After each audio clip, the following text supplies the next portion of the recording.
Welcome to How-To With Howco, the podcast that connects you with Howco team members who share their time-tested insights and knowledge, covering all aspects of the car wash industry. Since 1969, Howco has helped thousands of car washers get started and succeed in the industry through Howco's planning, development, and operational services. I'm your podcast host, Bruce Hensley. In this episode, Howco's CEO and President Chuck Howard will share an overview of the company and how it helps newcomers and veterans alike succeed in the business of washing cars. Hi, Chuck, and welcome to episode number 1. Hi, Bruce. Glad to be here.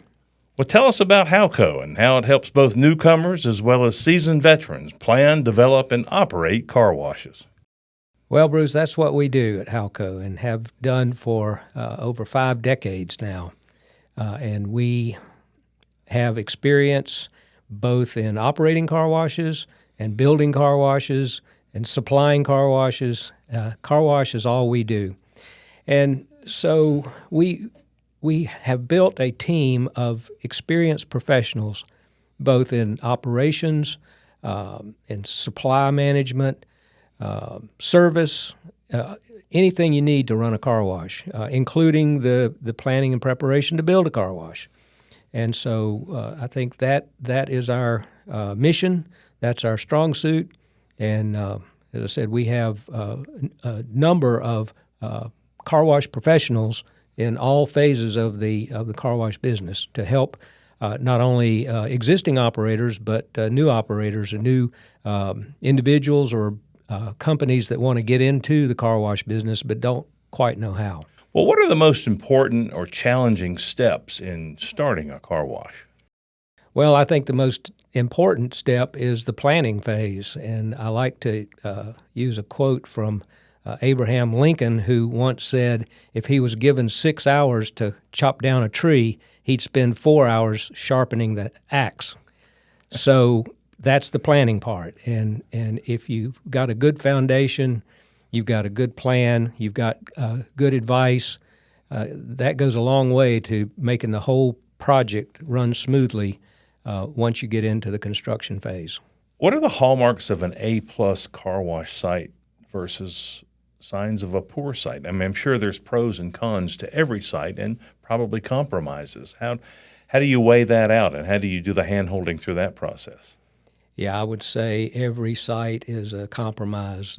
There's no such thing as a perfect site, but certainly access, visibility, even lot elevation. You don't want to be way above the street or way below the street. So sometimes you do have to make choices. Even to the size of the lot, you know, that may determine whether you're an express or whether you're a flex serve. Is how much real estate do you have there? The population, traffic count's a big one. You need to consider all those things, and so I guess a perfect site would be an A+ in all those categories. Then if you don't have A+ in all those, where are the compromises? It could be that you have a different size building. Maybe you have fewer vacuum spaces or fewer finishing spaces. There's all sorts of things that you might have to adjust depending on how the site lays out.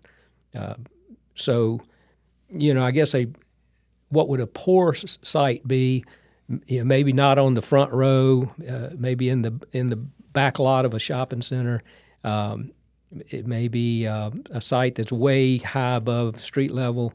That would be difficult. Maybe not impossible, but the operator's going to have to work harder to overcome those things.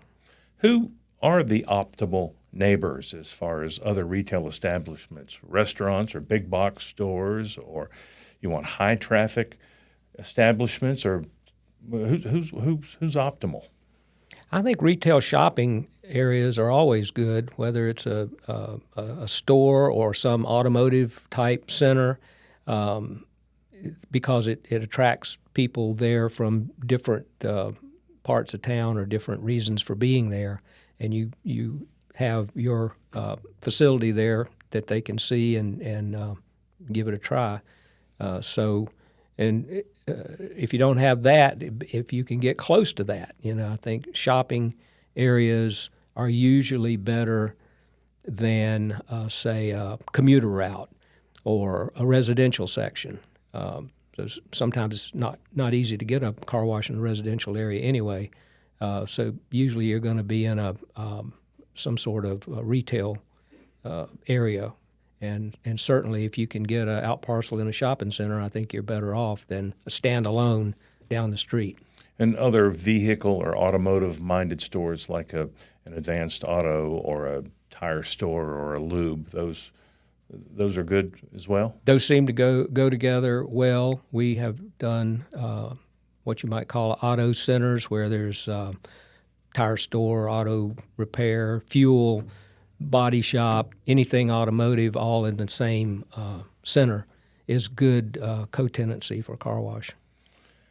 So if I'm a newbie to the car wash industry, what's the best advice you can give me if I'm coming to you and saying, I want to be in the business? It's a hot business with a lot of growth in the last decade or so, and a lot of people are getting into it. Talk me into it. Well, I think like with a lot of other endeavors, you want to build a good team around yourself, good advisors, legal, real estate, engineering, operational expertise, and put that team together and use their knowledge to get your car wash up and running. How do I know how much to budget? How much do I need to have personally? How much do I need to plan on borrowing? How do I get to that formula? Well, I think your lender is going to have the formula for how much, what your personal or your business financials are, and how much they're willing to lend, and how much you need to put in. Starting point, at least for me, mainly talking about a conveyor. It might be a little different for self-serve, but you do your projections and look at 15 or so months of revenue to equal the investment in equipment, building, and site work. Not land. Land is operational, but those three things are a good starting point for a budget. And it can be a little more, it can be a little less, but the higher you go, the more difficult it's going to be if you're not doing the volume that you need to support that investment.